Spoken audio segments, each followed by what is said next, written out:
बिना संघर्ष के कोई महान नहीं होता। बिना कुछ किए जय जयकार नहीं होता। बिना कुछ किए जय जयकार नहीं होता। जब तक नहीं पड़ती चोट, जब तक नहीं पड़ती चोट हथौड़े की, तब तक कोई पत्थर लोगों के लिए भगवान नहीं बनता। तब तक कोई भी पत्थर लोगों के लिए भगवान नहीं बनता। ध्यान रखिए, जिस प्रकार से एक पत्थर को कारीगर पिट पिट करके उसे तोड़ करके भगवान का रूप दे देता है, तो लोग उन्हें पूजते हैं और उसी पत्थर में भगवान विराजमान मानते हैं। ठीक उसी प्रकार से, जिस प्रकार से एक पत्थर ने भगवान का रूप लेने से पहले कितने दर्द, कितनी पीड़ाएं सहन की, ठीक उसी प्रकार से किसी सफलता के लिए कितनी मेहनत करनी पड़ेगी, ये जान लीजिए कि एक पत्थर ने कितनी पीड़ाएं सहन की। तो नमस्कार, आपके अपने YouTube चैनल जीआरपी एजुकेशन में आपका दिल खोल के हार्दिक स्वागत है। एक बार आप भी आइए, अपने दोस्तों को भी बुलाइए। आपके संघर्ष के लिए आपका जीआरपी एजुकेशन तहे दिल से स्वागत करता है। आप आइए और संघर्ष कीजिए। संघर्ष करोगे तो जय जयकार आपको नहीं करनी पड़ेगी, लोग अपने आप करेंगे जय जयकार। केवल हमें क्या करना है? संघर्ष, जिसके लिए जीआरपी एजुकेशन आपके लिए हर वक्त कंधे से कंधा मिला करके खड़ा है, आपके सहयोग के लिए। आइए संघर्ष शुरू करते हैं प्रश्नावली 5.2 से। नंबर 13 क्या है? 3 अंकों वाली कितनी संख्याएं 7 से विभाज्य हैं? 3 अंकों वाली कितनी संख्या 7 से विभाज्य है? क्या समझे? आपको एक तो दिया है 3 अंकों वाली संख्याएं, दिया है 3 अंकों वाली संख्या, 3 अंकों वाली संख्या। अब 3 अंकों वाली संख्या कहां से शुरू होती है? भी ऐसी संख्या जिनमें 3 अंक हों। तो बताओ 90 में कितने अंक होते हैं? 0 और 9। बताइए 95 में 5 और 9। ठीक 99 में 9 9 2 अंक होते हैं। तो फिर बताओ 3 अंकों की संख्या कौन सी हुई? 100 हुई कि नहीं? ये लो 100, फिर 101, 102, ऐसे करके बहुत सारे आगे बढ़ते जाए तो 3 अंकों की संख्या कहां समाप्त हो जाती है? 999 पे समाप्त हो जाती है। क्योंकि 1000 में कितने अंक हो जाते हैं? 4 अंक हो जाते हैं कि नहीं? तो वो नहीं लेने। ये हमें केवल संख्याएं दी गई है, कहां से कहां तक? 100 से 999 तक हमें संख्या दी गई है। लेकिन एपी भी दिया गया है, 3 अंकों वाली कितनी संख्याएं 7 से विभाज्य है? हमें ज्ञात क्या करना है? ज्ञात करना है 3 अंकों की 7 से विभाज्य संख्याओं की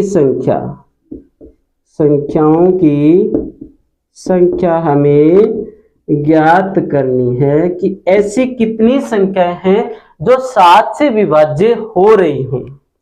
ठीक है, और कितने अंकों की होनी चाहिए? 3 अंकों वाली ऐसी कितनी संख्याएं हैं जो 7 से विभाजित हो रही है? तो क्या करना है? 7 से विभाज्य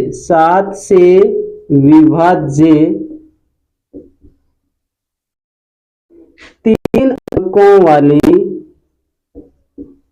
अंकों वाली संख्याओं का 3 अंकों वाली संख्याओं की एपी।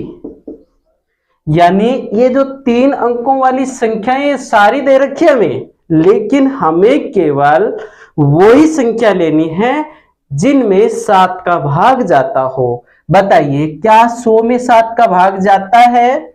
नहीं जाता है। फिर क्या 101 में भाग जाता है 7 का? नहीं जाता है। आप रफ में भाग देख करके देख लेना। इसी प्रकार से 103, 104, 104 तक किसी भी संख्या में 7 का भाग नहीं जाता है, पर 105 एक ऐसी संख्या है जिसमें 7 का भाग जाता है। ऐसे फिर 106 में चेक करेंगे, फिर 7 में, 8 में, 9 में चेक करते जाएंगे, जिसमें 7 का भाग जा रहा है वो ही लिखेंगे। तो फिर इस प्रकार से हम चेक करते जाएं तो फिर 112 एक ऐसी संख्या जिसमें 7 का भाग जाएगा। ठीक उसी प्रकार से चेक करते जाएं तो लास्ट में हमारे पास ऐसी कौन सी संख्या होगी जिसमें 7 का भाग जाएगा? तो वो संख्याएं होंगी 999 में हम 7 का भाग दे के देखेंगे तो बिल्कुल भाग नहीं जाएगा। फिर 998 में भाग दे के देखेंगे, ये देखो 998 और इसमें 7 का भाग दे लो आप। 7 1 7 बचे कितने? 2 और 7 चौक 28 बचे 1 और ये 18, तो भाग नहीं जा रहा है। फिर आप 97 में भी चेक कर लेना, भाग नहीं जाएगा। फिर 96 में चेक कर लेना, भाग नहीं जाएगा।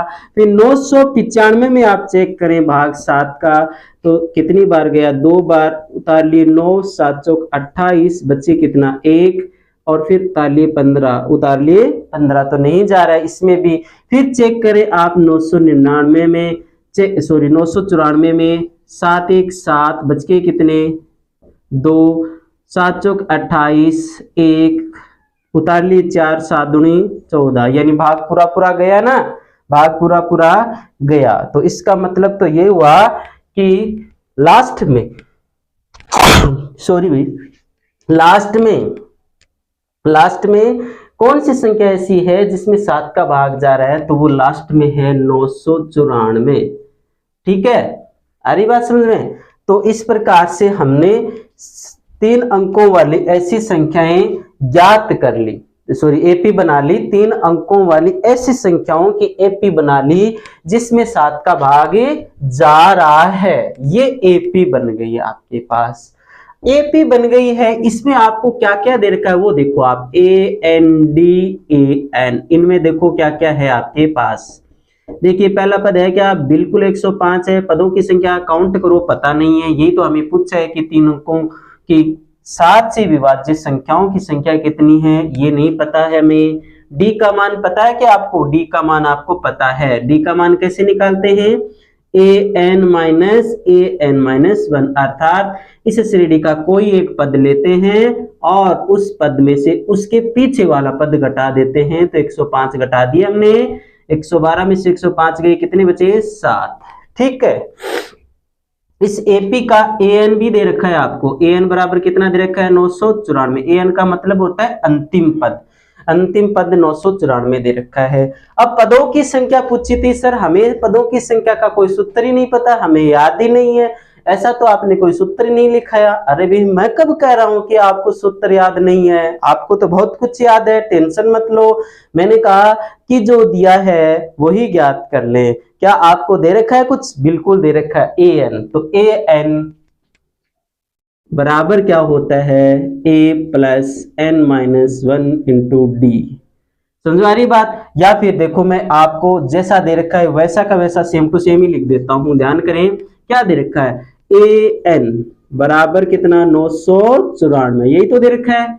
और आपको पता है कि ए एन बराबर क्या होता है? याद है ना सूत्र? a प्लस एन माइनस 1 गुणा डी बराबर 994। ठीक है ना? आ रही बात समझ में? देखिए ये सूत्र तो आपको पता ही है ना। ए एन बराबर क्या होता है? a plus n minus 1 into d होता है कि नहीं होता है? तो देखिए ए का मान कितना है? 105 है, प्लस एन का मान पता नहीं है, डी का मान आपने निकाल रखा है 7 बराबर 994। भी आपको जैसा दिया था ना वैसा ही तो मैंने किया हुआ, उसी का तो सूत्र लगा दिया। ए एन बराबर 994 दे रखा था तो मैंने ए एन का ही सूत्र लगा दिया। ये देखो इस सूत्र में जिस जिसके मान मुझे पता थे वो मान रख दिए मैंने। ठीक है, अब मैं इसे कैलकुलेट कर रहा हूं तो n-1 इंटू कितने 7 बराबर 994। ये प्लस के 105 इधर आके माइनस के हो जाएंगे, तो रह गया n-1 इंटू 7 बराबर, घटा दो इसमें से, देखो ये 14 हो गए, 14 में से 5 गए 9 बचे, ये कितने हो गए, यहाँ बच गए 8 और 8 के 8 बच गए फिर, ठीक है, और यहाँ बच गए 9 में से 1 गया 8, 889 हो गए, ठीक है। अब देखो n-1 एक यही रहने दें आप, 889 और n-1 की गुणा में 7 है, RHS में आके भाग में लग गए, n-1 बराबर 7 1 7 भाग दे रहे हैं, और 7 दूनी 14, 7 7 49, ठीक है। अब देखिए n यही रहने दें 127, ये माइनस का 1 इधर आके प्लस का हो गया, तो n बराबर कितने हो गए 128, अर्थात 3 अंकों वाली 7 से विभाज्य संख्याओं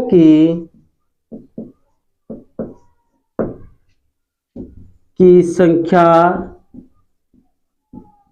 बराबर 127 है, 127 नहीं 128 है। इस प्रकार से आपका ये सवाल पूरा होता है। देखो कितना आसान सवाल है, अगर आप ध्यान से देखें तो।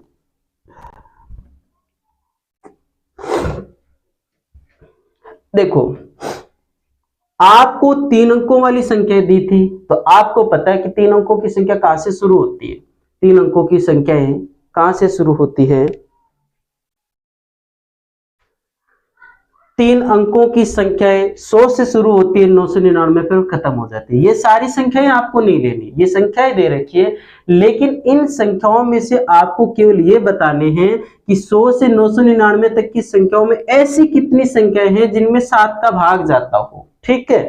तो ज्ञात करना है 3 अंकों की 7 से विभाजित संख्याओं की संख्या में ज्ञात करनी है। 7 से विभाजित 3 अंकों वाली संख्याओं की एपी हम बना रहे हैं, तो सबसे पहले हम 100 में भाग देंगे 7 का, अगर जा रहा है तो ये लेंगे, नहीं जा रहा तो नहीं लेंगे। तो 100 में 7 का भाग नहीं जा रहा था, 101 में भी नहीं जा रहा था, 102 में भी नहीं जा रहा था। इस प्रकार से करते करते 105 में भाग गया, फिर 112 में जा रहा था, और भी चेक नहीं करने आपको, लास्ट से चेक कर लो। अब 999 में भाग नहीं जा रहा था, 998 में चेक किया, 997 में चेक किया, तो इस प्रकार से 994 एक ऐसी संख्या है जिसमें 7 का भाग जा रहा था। तो अब ये एपी बन गया, इस एपी में आपको ए एन डी और ए एन के मान आपको दे रखे थे, वो रख दिए आपने। अब देखो मैंने ये कहा था कि आपको कुछ नहीं करना होता है, आपको इतना ही करना होता है कि जो दिया गया उसी का सूत्र लगा दो। यहाँ दिया है ए एन बराबर 994, ए एन बराबर 994, ए एन की जगह अपन क्या लिख सकते हैं, ए प्लस n-1 इंटू डी बराबर 994।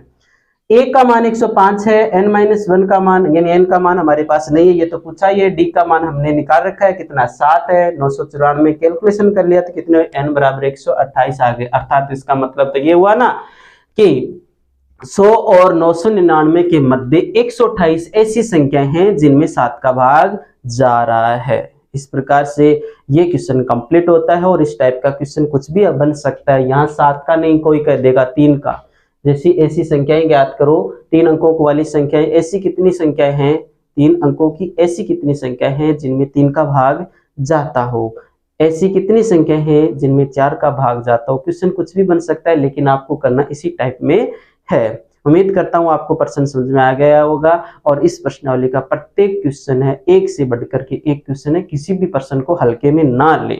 आगे वाला क्वेश्चन कर लेते हैं।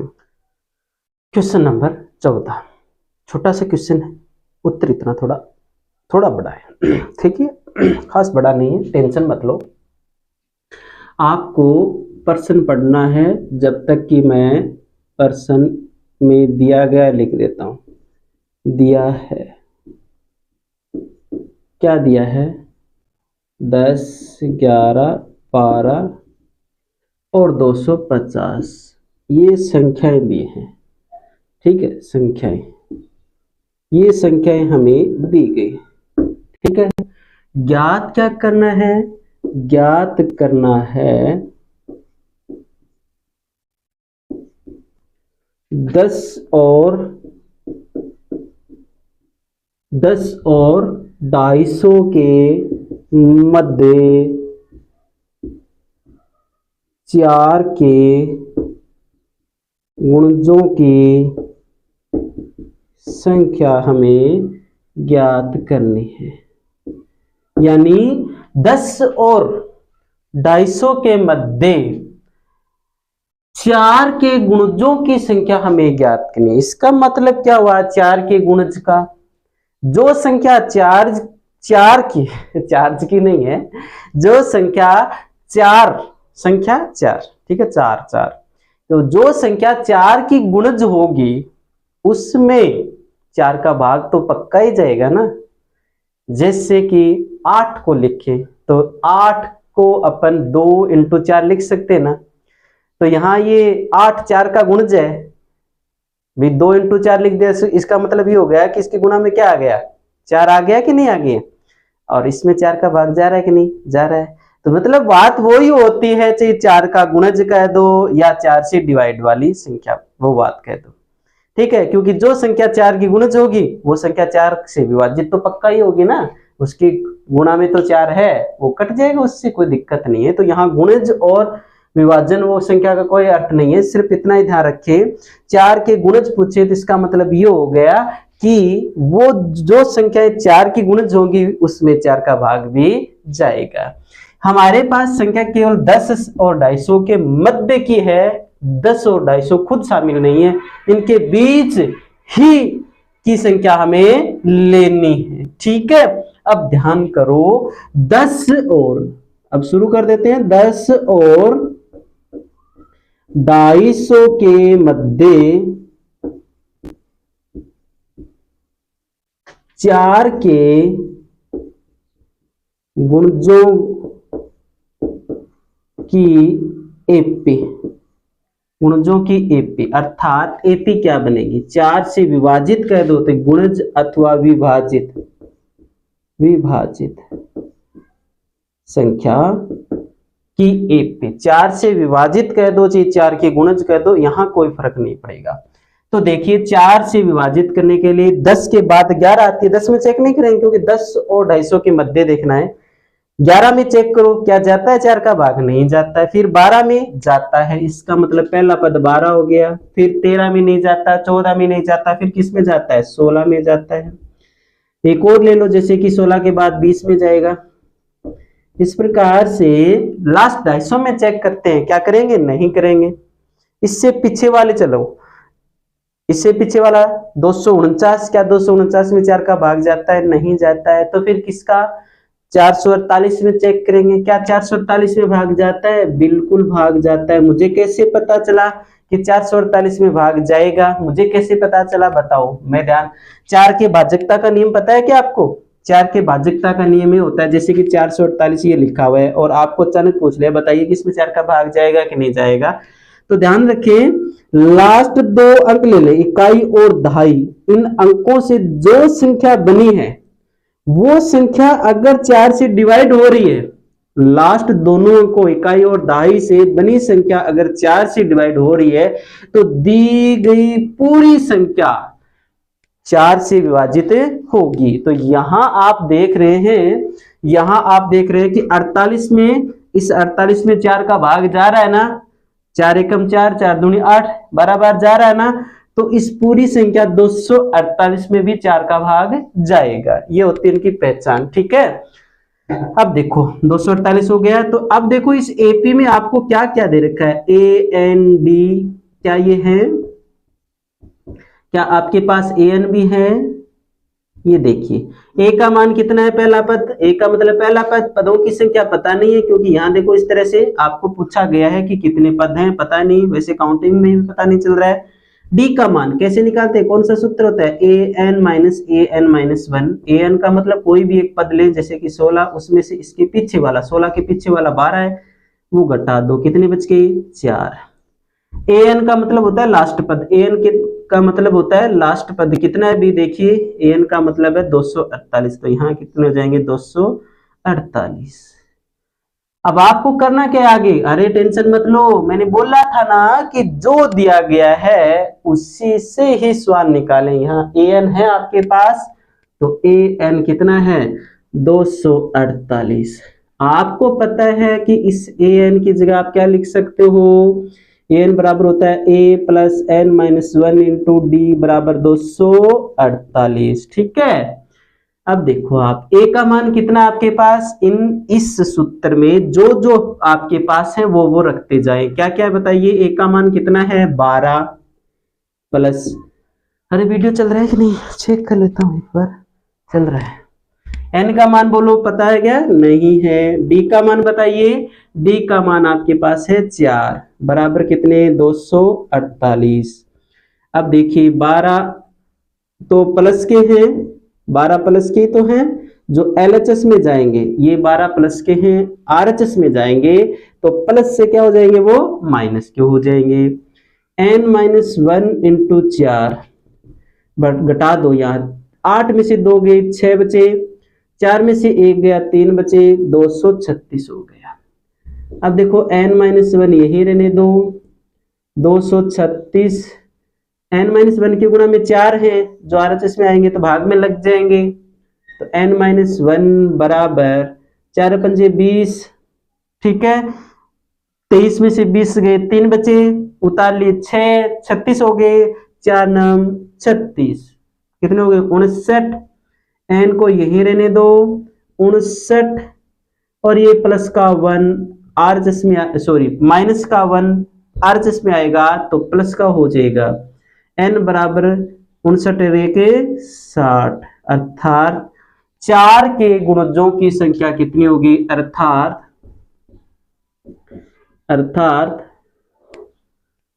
10 और 250 के मध्य 4 के गुणजों की संख्या, 4 के गुणजों की संख्या कितनी हुई भी, 4 के गुणज कितने हैं 60। अर्थात इसका मतलब ये हुआ कि 10 और 250 के मध्य 4 से विभाजित होने वाली संख्याओं की संख्या कितनी है 60 है। 10 और 250 के मध्य 60 संख्याएं ऐसी हैं जिनमें 4 का भाग जाता है। समझ में आ गई बात, कितना आसान सा क्वेश्चन है ये। हमारे पास संख्याएं दी हुई थी, इन संख्याओं में से केवल उन्हीं संख्याओं की एपी बनानी है जिनमें 4 का भाग जाता है। इसमें नहीं जा रहा था, इसमें नहीं जा रहा था, इसमें जा रहा था, तो सबसे पहले हमने 12 ले लिया एपी में, फिर 13 में नहीं जा रहा, 14 में नहीं जा रहा था, 16 में जा रहा था वो ले लिया, फिर 20 ले लिया, फिर 250 में नहीं जा रहा था, 249 में भी नहीं जा रहा था, फिर 248 में दिया हमने भाग तो भाग जा रहा था। भाग के 4 के विभाजित होने का नियम भी मैंने बता दिया था कि इकाई और दहाई अंकों से बनी संख्या में अगर 4 का भाग जा रहा है तो दी गई पूरी संख्या में भागे जाएगा, चाहे वो कितने भी बड़ी संख्या क्यों ना हो। इस एपी में आपके पास क्या क्या थे, ए एन डी ये थे ना, और ए एन बी था, ये रख दिया आपने। आपको दिया है उसी को वापस लिख दे, ए एन बराबर 248 दे रखा है। ए एन का सूत्र क्या होता है, a plus n minus 1 into d बराबर 248। इस सूत्र के अनुसार जो जो मान आपके पास है वो मान आप रखते जाइए, रख दिए, और कैलकुलेशन करने के बाद एन का मान 60 आ गया, अर्थात 10 और 250 के मध्य संख्या कितनी आ गई, 250 आ गई। मैं उम्मीद करता हूं कि आपको ये क्वेश्चन समझ में आ गया होगा।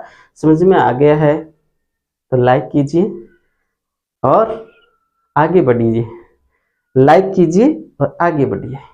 चलते हैं अगले क्वेश्चन की ओर। आपको 2 श्रेणियां दी गई हैं और पूछा ये है कि इन दोनों श्रेणियों में कितना नंबर पद ऐसा है जो दोनों में बराबर है। देखो ये जो श्रेणी है वो 63 65 67 अर्थात 2-2 के गैप से बढ़ रही है, जबकि ये 7-7 के गैप से बढ़ रही है। इसका मतलब एक पद ऐसा आएगा जो दोनों में क्या होगा, बराबर होगा। ये पूछ रहे हैं कि कितने नंबर पद ऐसा है जो दोनों में क्या है, बराबर है। ठीक है, आपको दिया है प्रथम श्रेणी, उत्तर नंबर 15। ठीक है, उत्तर नंबर 15 दिया है। दो श्रेणी है दिया है, एक तो प्रथम श्रेणी। प्रथम श्रेणी क्या है? प्रथम श्रेणी, प्रथम श्रेणी है 63, 65, 6700 ओन जारी है। और दूसरी श्रेणी, दूसरी श्रेणी, दूसरी श्रेणी क्या है? 3, 10, 17 इस तरह से बढ़ती जा रही है। अब ये पूछ रहे हैं कि ये श्रेणी भी बढ़ती जाए, ये श्रेणी भी बढ़ती जाए, तो इस इन दोनों श्रेणियों में एक ऐसा पद होगा जो दोनों में क्या हो? समान होगा। दोनों में क्या है? समान होगा। वो कितने नंबर पद है? मान लो कि इसको बढ़ाया यहां आ गया और इसको बढ़ाया यहां, यहां वाले पद दोनों में सेम से मान के हैं, तो ये कितने नंबर है? 1 2 3 4 5 6 7 8, ऐसे ही ये उतने नंबर पर, जितने नंबर पर ऊपर वाला है नीचे वाला भी उतने ही नंबर पर है। ठीक है, आ रही बात समझ में? ये दो श्रेणियां हैं। ज्ञात क्या करना है? ज्ञात करना है n का वह मान, n का वह मान जिनके लिए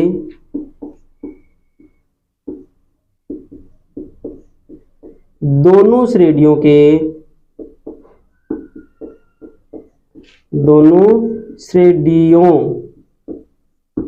के पद बराबर हो। ठीक है, अब देखो हमें नहीं पता कि इस श्रेणी का कौन सा पद है, इन दोनों श्रेणियों के कौन से पद, कितने नंबर पद है वो समान है, लेकिन हम मान लेते हैं, माना दोनों श्रेणियों के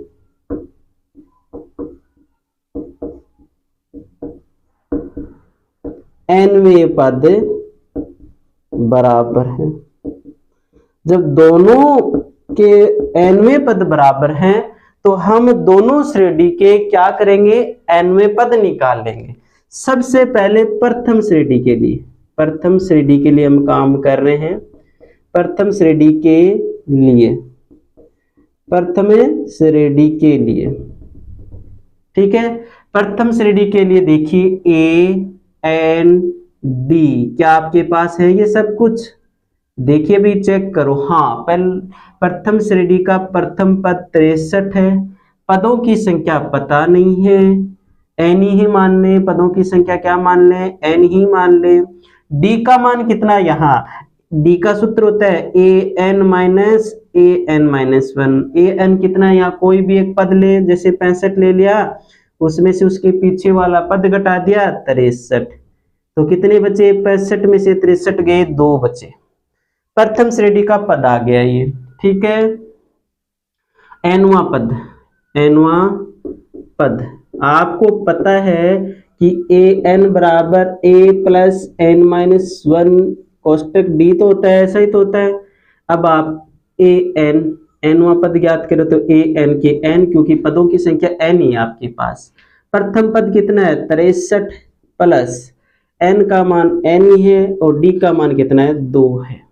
ठीक है, इसे थोड़ा सरल कर लो आप, an यही रहने दो, 63 के 63 प्लस 2 को n से क्या? 2n हो गया, 2 को 1 से क्या? माइनस के 2 हो गया, तो an बराबर 63 में से 2 जा रहा है, तो कितने बचे? 61 प्लस 2n, एक नंबर दे दो इसे। ठीक है, दूसरी श्रेणी का, दूसरी श्रेणी का, दूसरी श्रेणी का nवां पद, दूसरी श्रेणी के लिए, दूसरी श्रेणी के लिए, दूसरी श्रेणी क्या के लिए? देखो A N D, ये भी चाहिए हमें, तो बताइए दूसरी श्रेणी का A यानी प्रथम पद कितना है? 3 है।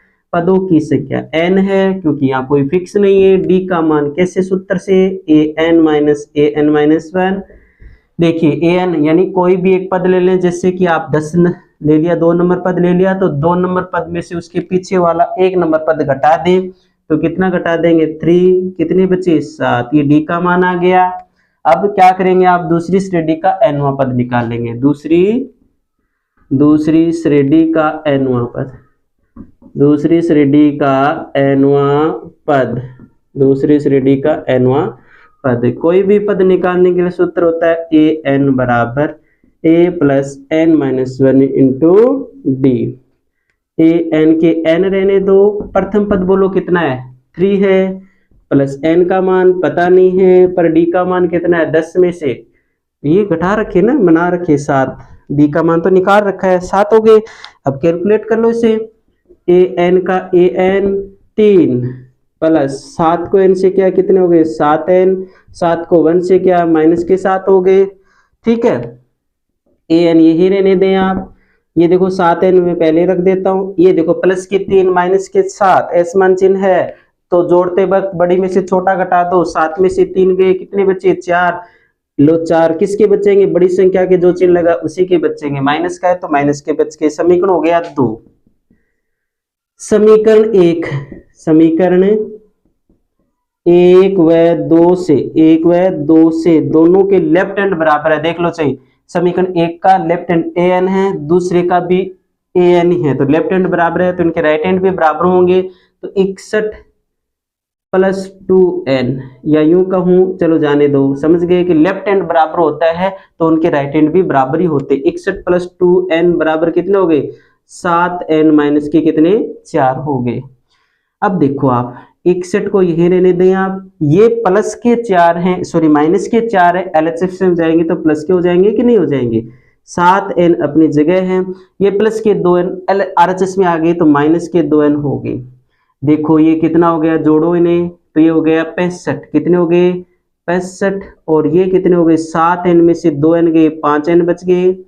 अब आपको n का मान चाहिए 65, n की गुणा में 5 है जो LHS में जाएंगे तो भाग में लग जाएंगे, रह गए क्या n। अब देखो आप भाग देंगे इसमें 13 बार जा रहा है तो n बराबर 13, अर्थात n बराबर हो गया आपका 13। यूं कह सकते हैं दोनों श्रेणी का, दोनों श्रेणियों का, दोनों श्रेणियों का, दोनों श्रेणियों का 13वां पद, 13वां पद समान होगा। अर्थात क्या समझे कि इस श्रेणी को भी बढ़ाते जाएं, ठीक है, तो 13 पद लिख देंगे ना तब 13वां पद और इस श्रेणी का भी 13वां पद समान आएगा। 16 का क्वेश्चन बहुत अच्छा क्वेश्चन है, ये इतना अच्छा क्वेश्चन है कि शायद ये 2023-24 का जो आपका मेन एग्जाम का पेपर होगा उसमें छप चुका है। बहुत अच्छा क्वेश्चन है ये, ध्यान देना है इस क्वेश्चन पे, बहुत बढ़िया क्वेश्चन है, आपको जैसे तैसे करके इस क्वेश्चन को तो समझना ही है, चाहे कुछ भी हो जाए ये प्रश्न आपके हाथों से निकल ना जाए।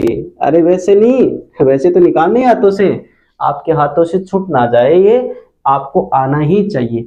वह एपी ज्ञात कीजिए, इस बार एपी पूरी ज्ञात करनी है क्या, जिसका तीसरा पद क्या है 16, तो तीसरे पद को कैसे लिखेंगे A3 और कितना दे रखा है 16, और 7वां पद 5वें पद से 12 अधिक है। यहां देखो 7वां पद 5वें पद से 12 अधिक है, मतलब क्या समझे कौन सा पद बड़ा है, 7वां पद बड़ा है, कह रखा है ना कि 7वां पद 5वें से 12 अधिक है, अर्थात इन दोनों पदों में अंतर कितने का है भी, एक बड़ा और एक छोटा, तो अंतर तो है ही ना, तो इन दोनों पदों में अंतर कितने का है 12 का है। बड़ा कौन सा पद है यहाँ 7वां, तो देखो आपको दे रखा है कि A7 माइनस A5, अर्थात देखो 7वां व 5वां, तो 7वें को लिखो लिखते हैं A7, 5वें को लिखते हैं A5, अंतर कितने का है 12 का है, ठीक है। और ज्ञात क्या करना है, ज्ञात करना है AP, क्या करना है AP, ज्ञात करना है AP, ठीक है। अर्थात आपको A1 A2 A3 A4 सारे पद ज्ञात करने, ठीक है। तो सवाल को कहां से शुरू करें, कौन सा सूत्र लगाएं, कोई टेंशन नहीं लेने का, केवल और केवल आपको क्या करना है जो दिया गया वो ही ले लेते हैं। जैसे कि मैं सबसे पहले ये ले रहा हूं A7 माइनस A5 बराबर कितना है 12, देखो ये तो आपको दिया हुआ है। अब A7 अर्थात 7वें पद को कैसे लिख सकते हैं, वो कमडी कमडी कमडी कमडी जानते हो ना, वो वाला गेम खेलना है आपको। तो 7वें को कैसे लिख सकते हैं, ए यानी पहला पद प्लस इससे एक कम डी लगा दो, तो ये 7 है ना, तो यहाँ 6d कर दो, एक कम डी कर दिया कि नहीं, ये माइनस का चिन्ह है, माइनस का लगा दो। ये 5वां है, 5वें को कैसे लिखते हैं, ए प्लस एक कम डी, 5वें से एक कम कर दो तो 4d हो जाएगा कि नहीं, 12 बराबर में कितने हो गए, 12। अब देखो इसे थोड़ा सरल कर लो, a प्लस 6d, देखो बाहर माइनस का चिन्ह है, अंदर के चिन्ह बदल देगा, ये प्लस का a है तो ये माइनस का a हो गया, प्लस के 4d हैं, ये भी क्या हो जाएंगे, माइनस के 4d बराबर में 12, प्लस a में से a जा रहा है।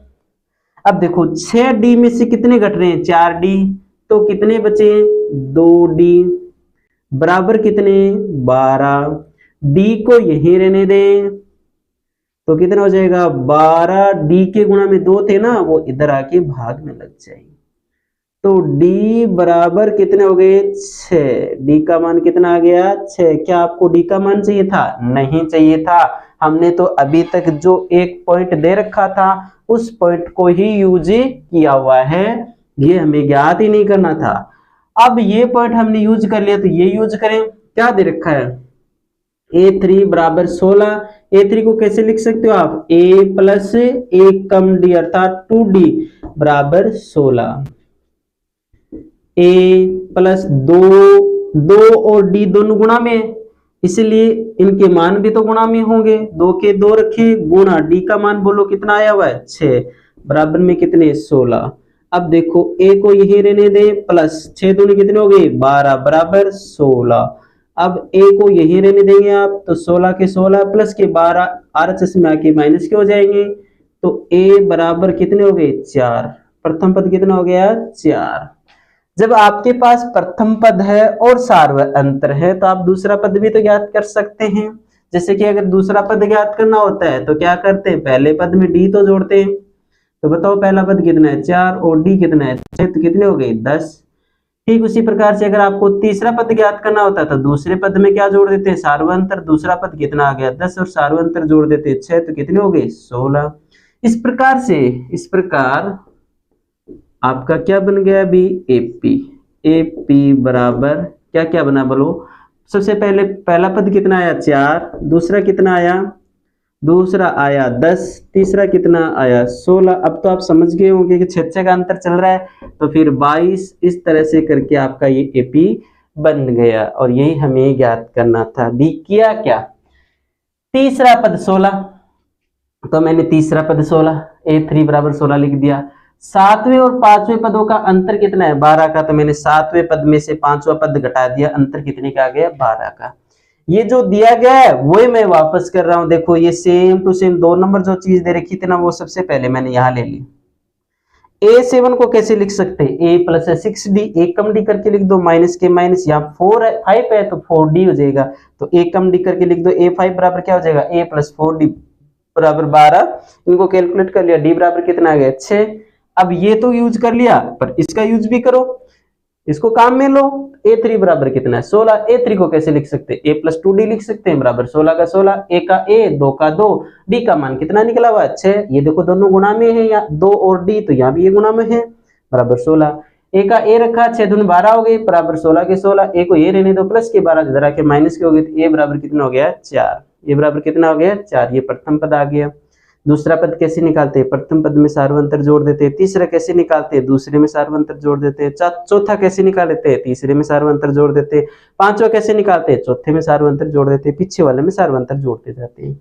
इस प्रकार से आपका एपी बन गया, यही हमें ज्ञात करना था। देखो कितना आसान सा क्वेश्चन है, छोटा सा क्वेश्चन है, घबराते क्यों हो आप, आराम से पढ़ते जाओ, बस धैर्य से थोड़ा सा टाइम निकालो, आप टाइम तो देना पड़ेगा आपको, जब टाइम नहीं दोगे तो फिर समझ में नहीं आएगा, कोई चीज समझने के लिए टाइम तो बहुत जरूरी है ना, ठीक है, इसलिए थोड़ा सा धैर्य बनाए रखें, धीरे धीरे पढ़ते जाएं। इतना अच्छा क्वेश्चन है, 17 नंबर क्वेश्चन, बहुत अच्छा क्वेश्चन है, छोटा सा क्वेश्चन है, और ऐसे प्रश्न परीक्षा में आने के पूरे चांस होते हैं, बहुत अच्छा क्वेश्चन है ये। अरे मैं किन शब्दों में इस प्रश्न की आपको व्याख्या करूं, ये मेरे पास शब्द नहीं है, इतना अच्छा लगता है, ये इतना अच्छा लगता है कि मेरे पास इनके कहने के लिए कोई शब्द ही नहीं है। बहुत अच्छा प्रश्न है, एक आपके उदाहरण में ऐसा प्रश्न और एक आपके अभ्यास में है। अभ्यास वाला यही है और उदाहरण वाला आप देख लेना, इसी तरीके से कर सकते हो आप। देखिए मैं जिस तरीके से करवा रहा हूं, बहुत अच्छा क्वेश्चन है। आपको दी गई एपी है, क्वेश्चन नंबर 17, दी गई एपी लिख लेनी है। एपी क्या भी 3, 8, 13 और 253 इस तरह से है, ठीक है। और ज्ञात क्या करना है, ज्ञात करना है अंतिम से कौन सा पद, 20वां पद हमें ज्ञात करना है। अरे भाई हमने 20वां पद बहुत ज्ञात किए हैं, बहुत सारे पद ज्ञात किए, लेकिन इस साइड से चले थे हम, 1 2 3 4 5 इस तरह से 20वां 10वां 11वां ऐसे पद ज्ञात किए हैं। लेकिन ऐसे इधर से गिनती करें 1 2 3 4 5 6 7 8 इस तरह से इधर से 20वां पद हमें ज्ञात करना है। अब आपको तो समस्या आ गई कि इस तरह से हमने किए नहीं, हमने तो इस साइड से 20वां पद 19वां पद 11वां पद जो पूछोगे वो बता देंगे सर, पर इस साइड से हमें पता नहीं है। ठीक है, कोई बात नहीं, टेंशन मत लो। अरे भाई अंतिम से 20वां पद ज्ञात करना है तो अंतिम से एपी बना लो, अंतिम से एपी बनाओगे तो सबसे पहले अंत वाला क्या आ जाएगा, शुरू में 253 सो ऑन, फिर ये 13, फिर 8 और फिर 3, इस तरह से उल्टा लिख लें आप। भाई ये शुरू से एपी दे रखी है तो अब अंत से एपी बनाओगे तो सबसे पहले जो सबसे लास्ट में वो फर्स्ट में आ जाएगा, और जो सबसे फर्स्ट था वो सबसे लास्ट चला जाएगा, यह अंतिम होगी। अंतिम से एपी बन गई कि नहीं बन गई, जिस तरह से आप प्रार्थना में लाइन बनाते हो ना, ठीक है। तो फिर क्या करते हैं, अचानक अगर टीचर ये कह दे आपको कि भाई हाँ पीछे मुड़, तो क्या होता है, सबसे आगे वाला पीछे हो जाता है और सबसे पीछे वाला सबसे आगे हो जाता है ना, तो वही बात यहाँ है। अब देखो ये एपी है, इससे कोई लेना देना नहीं है। अभी इसमें कह दूं इस एपी का आपको 20वां पद ज्ञात करना है तो क्यों नहीं कर सकते, आप कर सकते हैं ना। तो ए कोई भी पद ज्ञात करने के लिए ए एन डी चाहिए था ना हमें, तो वो सब कुछ हमारे पास है, तुम देख लो चाहे, और ए एन भी चाहिए होता है। तो देखिए प्रथम पद कितना हो गया इसका, 253 हो गया। पदों की संख्या कौन सी हो गई, 20, क्योंकि हमें 20वां पद ज्ञात करना है इसलिए पदों की संख्या 20 होगी। डी का मान कैसे सूत्र लगाते हैं, ए एन को माइनस ए एन माइनस 1, तो कोई भी एक पद लें, जैसे कि 8 ले लिया, उसमें से इसका पीछे वाला पद घटा दो, ये हो गया, कितने बचे माइनस के 5, और आपको यहाँ ए एन भी दे रखा है। ए एन का मतलब इस श्रेणी का लास्ट पद कितना है, 3 है, ये लो 3। कितना आसान सा है। अब आप क्या करोगे, अरे इसकी तो जरूरत ही नहीं है, आप इससे को मत लिखो चाहे, कोई दिक्कत नहीं, आपको तो 20वां पद ही तो ज्ञात करना है। आपको पता है कि ए एन बराबर क्या होता है, a plus n minus 1 into d होता है। अब देखो ए 20वां पद ज्ञात करना तो ए 20 लिख देंगे। प्रथम पद बोलो कितना है, प्रथम पद 253 है। अरे ये मत लिख देना, यहां से शुरू किया आपने, अंतिम से एपी हल है ये, यहां से शुरू किया आपने, ठीक है।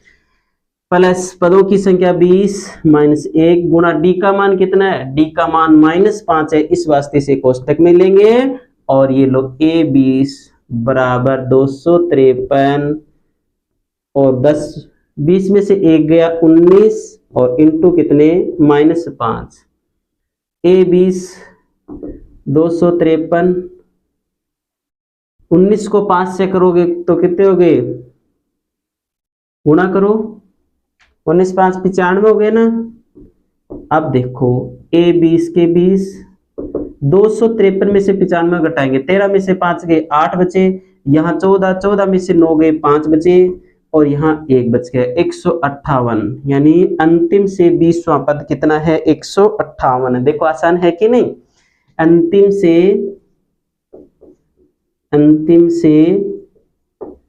20वां पद 158 है।